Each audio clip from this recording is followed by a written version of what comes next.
Alright, today's Saturday. Yesterday I shot about 7 or 8 short videos, and after looking at them, well, that's kind of boring. It was just, me doing a few things around here. And again, I don't want to bore you with all this, so I just soon show you steps, as they're going on, but not every step, if you know what I mean. So if you remember before, there was a piece of Plexan up in here. I don't know if you remember it or not, because I don't remember if I showed that video or not, but there it is. Now it's got dirt on that Plexan. I cleaned it up some, but there's still a mess on there. You're not seeing it right now because it's not up against the light, but a lot of that's just not going to come off by cleaning by hand. So I'm going to have to put some microfinish compound on there and hit it with a high-speed buffer, which you don't want to do around inside because it makes a mess. That Plexan went up on that window back in 67. 66 to 67. I met with the old owner of this house.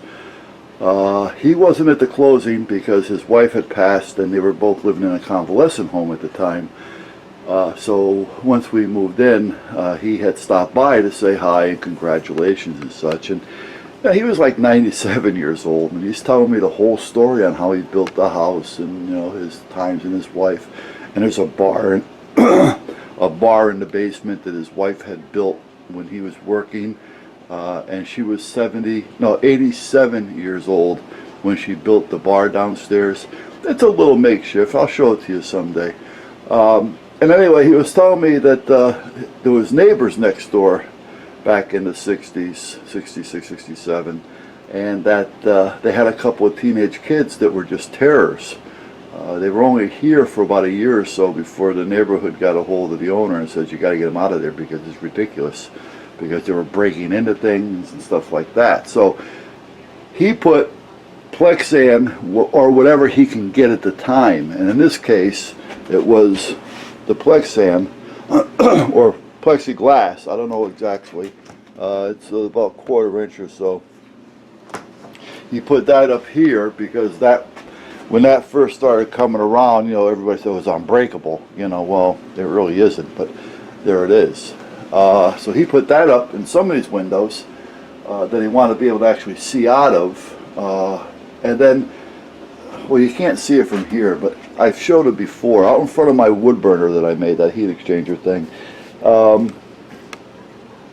There's a couple pieces of like metal grate work that he had on some of the doors. The back door to this place. This place had 2 back doors on it, so there was 2 of them. And then he also had one, excuse me, on a window. So he did whatever he had to kind of secure the place because he was worried about getting broke into.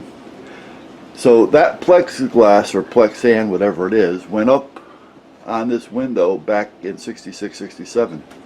And it hasn't been down since. So that window was dirty, very dirty, as well as this being very dirty. And it had paint on it from when well, here, I can show you the back side. You start to see just how dirty it is when you can start actually seeing through it. So I mean, it's a mess. So I figure as long as I'm cleaning this up, I might as well clean that window. However, this was all painted. I finished this off before I noticed, well, maybe I should clean the window, not realizing the mess it was going to make. Now, could I have covered it? Probably should have. Yeah. But again, I'm used to working back-assward, so I figure, what the hell? One more coat on top of it's not going to hurt. So when I'm done, I'll bring over the blow dryer, not the blow dryer, but the air nozzle. I'll blow all the crap off it, and I'll give it another coat of paint. So anyway, that's about where I'm at. I may or may not paint the window in. I don't know how ambitious I'm going to get, because I've got a lot on my agenda for today. The wife naturally being home, I want to try to get some more wood stacked. I lowered that shelf over there. One of you guys noticed it. I had this up about another 8 to 10 inches because I like my workbenches to be relatively high. I sit on a stool, not a little chair. So, and when I stand, I like to be able to have it about my elbow. So if I want to lean on it, I can. I'm around 6'4" or so. Probably shrunk a few inches over age and after back surgery. But anyway, I like high benches. Well, I built this one the same height, not thinking at the time, hello, here we go again, where I'm going to put the saws on that. Well, to work the saws being up here, you know, just isn't where I felt comfortable. So I shortened this whole thing, and I just put a thin coat of primer on it. Then I put a thin coat of deck enamel on it, oil-based stuff. So that's almost dry. I mean, it's dry to the touch, but I don't want to just put anything on it just yet. And I may put another coat on there just to get more of a shine out of it. So that's where I'm going to be there. But I lowered that yesterday, and that was a little bit of a job. It took me about an hour. So I do have some things. I want to cut up some of this wood that's all odd shaped, so I can at least get it to an ideal usable, so I know what I have, and just kind of get this, you know, somewhat started. I primed down there. Now once that's done, I can move some of this shit down there so I can prime this. Now I'm only going to prime this because I'm going to cover it again. You know, like I said, I don't know exactly what I'm going to put on all of it. I know there is going to be some probably number 11 or number 14 gauge, about 8 to 10 inches in, all the way around the lip on most of it, because again, I have a habit of using things to drill on, and when I go to drill through it, I don't want to start putting holes in the bench.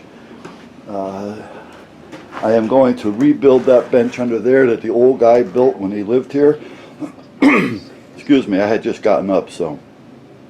And I'm going to rebuild that to make it a little bit more stable. I'm thinking about just keeping it under there, so if I need it to do any welding on, I can just pull it out and use it as a welding table and just put a piece of steel across the whole thing.